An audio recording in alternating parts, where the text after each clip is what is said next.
dhammaan intii hadalka igaga horeysay dhammaan intii juhdiga ku bixisay soo qabanqaabinta xafladan dhammaan intii igu dhiirigelisay imaatinka magaalada Minneapolis dhammaan asxaabtayda dadkii hore ehelkayga dhammaan asxaabta cusub oo caawa u timid inay iga dhageystaan afkaartayda aan rabo waddankan inaan ku hogaamiyo fanaaniinta odayaasha hadalkii igaga horeeyay ee halkan ka hadlay walibana taariikhdayda ka hadlay asxaabta sportska horena aan isu naqaanay haddana aan aad u jeclahay inaan xiriir intaa ka dheer sii lahaano sababtoo ah waxaan la socdaa inay aad iskugu xiran yihiin dunida meel kastoo ay joogaanba kulligiin waxaan idinku salaamayaa salaanta islaamka assalaamu calaykum waraxmatullaahi wabarakaatu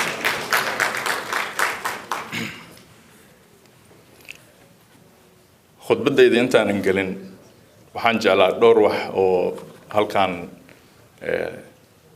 laga sheegay ama ha ahaataan dardaarankii heesaha fanaaniinta ama taariikhda laga sheekeeyay waxaan rabaa isagana inaan si fiican u salaamo councilman Cabdi Warsame oo runtii hadda ka horna soo dhaweeyay haddana insha Allah aan rabo inuu noqdo qof aan wax ka baranno haddaan nahay dadka Soomaaliya ka shaqeeya hadalladiisii uu halkan kaga hadlay iyo dardaarankii intaba waa nood garaynay tibdara ima suuroobaysa inaan mid kastaba gooni uga hadlo sababtoo ah waxaan rabaa inaan waqti yar aan ku daboolo khudbadda aan soo diyaariyay oo soo qoray marka waxaan leeyahay insha Allah magaalada waxaan joogaa ilaa Talaadada waxaan rajaynayaa inaan mid aan soo aragno oo shaah wada cabno oo ka sheekaysano arrimahaas oo dhan walaalayaal waxaan aaminsanahay in la joogo waqtigaan u wada istaagi lahayn Soomaaliya oo aan ka dhigi lahayn waddankeena mid nabadgelyo iyo hodan u ah qof walba oo Soomaali ah waxaan bil ka hor ku dhawaaqay kaga dhawaaqay magaalada Muqdisho mashraxnimadayda xilka madaxweynaha Jamhuuriyadda Federaalka Soomaaliya ku dhawaaqada kadib waxaan safar ku maray gobollo iyo degmooyin iyo xitaa tuulooyin dalkeena baaxadda weyn ee quruxda badan ka mid ah waxaan safaradaas u galay walina u sii wadi doonaa insha Allah si aan wax uga barto dadkeena Soomaaliyeed ee adkaysiga badan leh uguna gudbiyo afkaartayda ku aadan siduu isbedel ku imaan lahaa waxaan caawa idin hortaaganahay sidoo kale inaan afkaartaas idin la wadaago taageeradiinana aan helo marka horese aan idin weydiiyay isbedel iyo horumar siyaasadeed oo Soomaaliya ka dhaca ma loo baahan yahay ma loo baahan yahay dawlad Soomaaliyeed oo xooggan oo daryeeli karta dalkeeda iyo dadkeeda okay haddaba si wada jir ah aan ugu hiilano Soomaaliya si wada jir ah aan u gaarno guusha aan gacanteena ku keeni karno nabadgelyo iyo horumarna aan ku gaarno heshiis dhab ah iyo dawlad daacad ah caadil ah oo ka fog musuqmaasuqa walaalayaal jidka aan ku gaari karno taas waa labo kow dib u heshiisiin qaran labo dawlad daacad dib u heshiisiin qaran inkastoo ay jireen isku dayaal badan oo dib u heshiisiineed haddana mar walba waxaa xoog la saarayay sidii lagu soo dhisi lahaa dawlad Soomaaliyeed hadda waxaan u baahanahay inaan dadkeena kalsooni ka dhex abuurno taasoo ah aasaaska isku xirnaanta bulshadeenna iyo midnimada Soomaaliyeed. Shakhsiyan markaan isku kalsoonahay annagoo dhan kalsooni isku qabno ayaan soo celin karnaa midnimada Soomaaliyeed. Markaan midnimada Soomaaliyeed haysanno waxaan difaaci karnaa dadkeenna iyo dalkeenna, gaari karnaana horumar dhaqaale.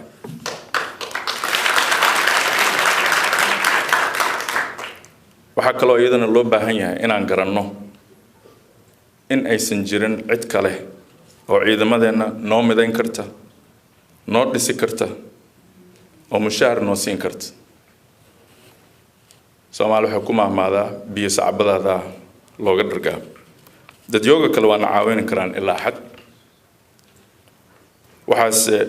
waase inaynu helnaa rabitaanka siyaasadeed, waa inaan leenahay rabitaanka siyaasadeed ee aan ku dhisi karno ciidamadeena qaran oo qabiil walba gacan uu ka geysan karo, Soomaali walbana dareemi karo in ciidamadu u taagan yihiin difaacooda. Markaynu dhisano ciidan qaran waxaa loo baahan yahay inaynu adkayno tayadooda si ay muddo kadib xilka amniga waddanka ugala wareegaan ciidamada ajnabiga, taasoo macnaheedu uusan ahayn oo kaliya tababaro iyo qalab wanaagsan, laakiin loo baahan yahay in lagu baraarujiyo wadaniyad iyo inaynu adkayno ballanqaadka daryeelka askariga dhaawacmo. Markay jirto is-aaminaad iyo midnimo, waxaan samayn karnaa nidaam canshuureed oo gobolladoo dhan ay kaga qayb qaataan oo aan ciidamadeena qaranka ku bixinno mushaarkooda. Laakiin marka hore waa inaan baabi'inaa musuqmaasuqa iyo maamul xumada. Waa inaan soo noqon doonaa qaabka aan u bixinayno mushaarka. Qodobka labaad waa dowlad daacad ah. Inaynu la xisaabtano dowladdeena heer federaal ilaa iyo heerka dowladaha hoose waa tiirka labaad ee aragtideena Soomaaliya. Sideen ula dagaalanaa musuqmaasuqa una kordhinaa isla xisaabtanka? Waxay ka bilaabataa meesha ugu sarreysa. Waxaan ballan qaadayaa ka madaxweyne ahaan in aniga iyo inta ila shaqaysa aanan u dulqaadan doonin musuqmaasuq.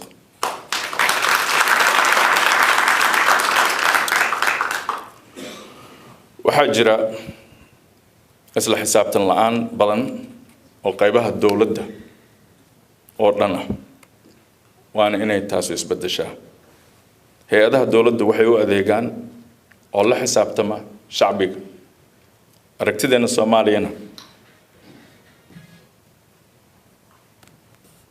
Soomaaliyana waxay xoojin doontaa sidii ay muwaadiniintu ula xisaabtami lahaayeen hay'adaha dowladda.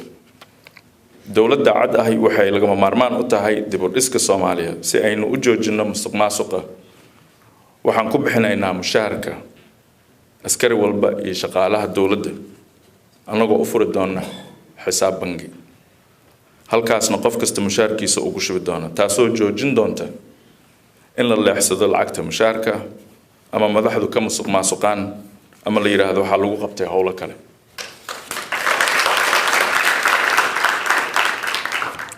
waxaan kaloo aasaasi doonaa guddiga madaxa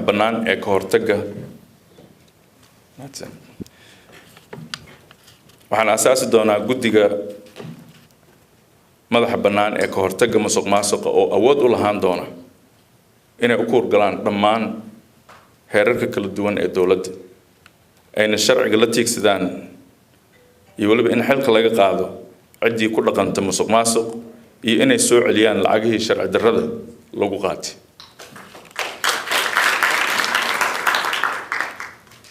Laakiin kaligay ma samayn karo.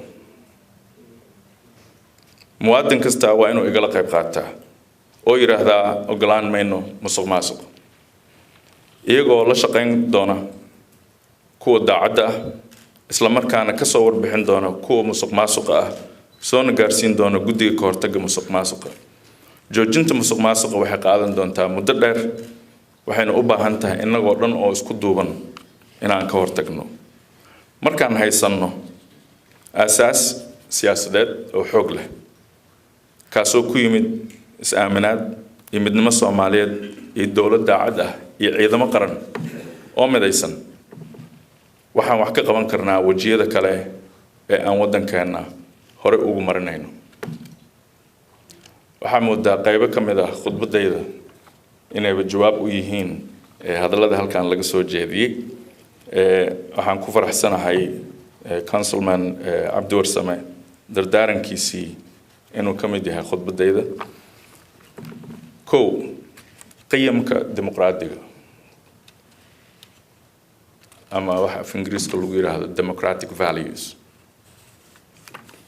waa inaynu ammaanaa oo qiimeynaa sida dimuqraadiyadda uga mid tahay dhaqankeena Soomaaliyeed. dhaqanka Soomaaliyeed ma ogolaanayo in la caburiyo aragtida iyo codka shacbiga. waxaa loo baahan yahay oo kaliya inaynu taas waafajino dib u dhisidda dowladnimo dimuqraadi ah. 4 sano ka hor waxaan u xisaabnaa hawsha wacyigelinta dadweynaha ee dastuurka. waxaan soo saarnay filmaan iyo masraxiyado raadiyaha ah oo aan ku sharaxaynay dastuurka iyo qabi qoraalka dastuurka. kadibna waxaan ka sii daynay raadiyaasha iyo telefishinada. habeenada ka mid ah anigoo shaqada ka soo rawaxay ayaan raadiyaha waxaan ka maqlay dood socod. dadka soo wacay raadiyaha waxay ka hadlayeen dastuurka iyagoo tiigsanaya qodob uga hadlaya oo qof walba si saraaxad iyo maamuus leh uu u dhiibanayay aragtidiisa ama fikradihiisa. waxay isku raacsan yihiin iyo waxay ku kala duwan yihiinba. ma jirin qabiilaysi, ma jirin gobolaysi, xitaa fikradaha umay kala qaybsaneen rag iyo haween.